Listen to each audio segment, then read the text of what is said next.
everybody, Mike from mikesbrewreview.com here. Today we are going to do a different beer than we've been doing. Been doing a lot of commercial beers as of late, and thought I'd jump back into a couple of the homebrewing ones. It's a lot more difficult to do a review of a homebrewed beer just based on the fact that there's a lot of factors involved versus like a commercial beer. You know, you've got your conditions, you've got the freshness of all of your ingredients, your processes, contamination, how long it sits, all this stuff. So it's really hard to review a recipe unless you've really done it a couple of times. So you really get to know whether or not that recipe is any good. So today I'm going to review Northern Brewer's extract kit, the Extra Pale Ale. I've done this one twice now.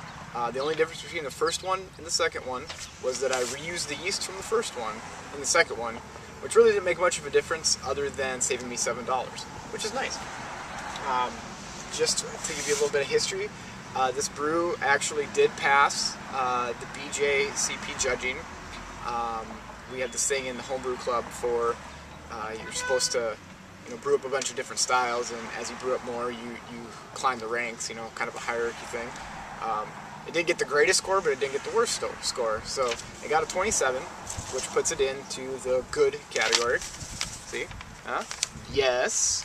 27, Mike Brewer. Woo! First one. So I have to agree. I mean, they gave me some good feedback.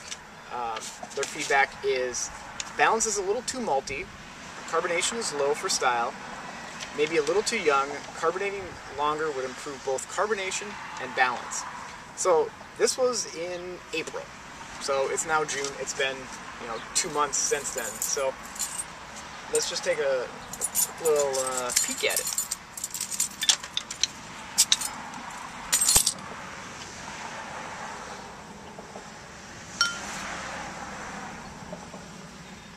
Pours a nice golden color. I gotta be a little bit vigorous with some of my beers. I think it has to do with the extract, but I'm not sure. Feed the rest of the flowers. So you can see it gets a nice big head on it. It's kind of fluffy, but it's a little coarse in my opinion. It's like on the sides. Look at the sides. It's not as fluffy as some of the other EPAs I've had, but it's nice and clear. Like a deep golden color. It's got a very distinct cascade aroma. I know some of you have watched some of my other videos where I've called out cascades on some of the commercial beers. Once you've smelt cascades and you've brewed with them, it's very distinguishable. But as you can see, look at this head, it's just kind of just going away. So obviously got to work on some of my brewing practices, but regardless, it's also got a bit of malt. There isn't a whole lot to this beer. It's really just a lot of malt and some hops. It came with some specialty grains, some carapils. The carapils really doesn't add a whole lot to your brews other than, head retention, or maybe not head retention, but creating head and the mouthfeel. It's more of a thickening agent.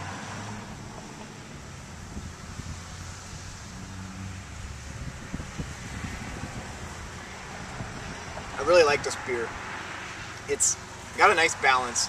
I can see it's still a little bit more malty than, say, like a Summit EPA, but it's definitely good.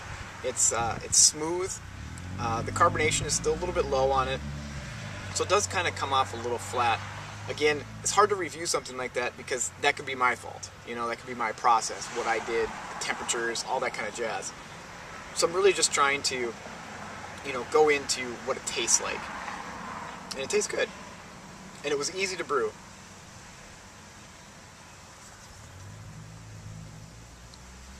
There's not much more to say about it. I mean, it's malty, it's got hops, a little citrus, a little floral. That's it. I've made a night out of this. It's pretty good. Didn't wake up with a hangover. Homebrewing is fun. If you want to know more about it, contact me. we can get you started. So, this is to you. And you know what? I think I might hold on to this one. I don't have a lot of these, so I can't just go back and buy more like I can all those other beers. So there's a little bit of, I don't know what you would call it, pride or what's that word? I don't know. I have a little bit more appreciation for it, I guess, having put so much time into it. I mean, this thing is almost 3.5 months old, so I'm going to enjoy this one for a little while longer. Oh, what the hell.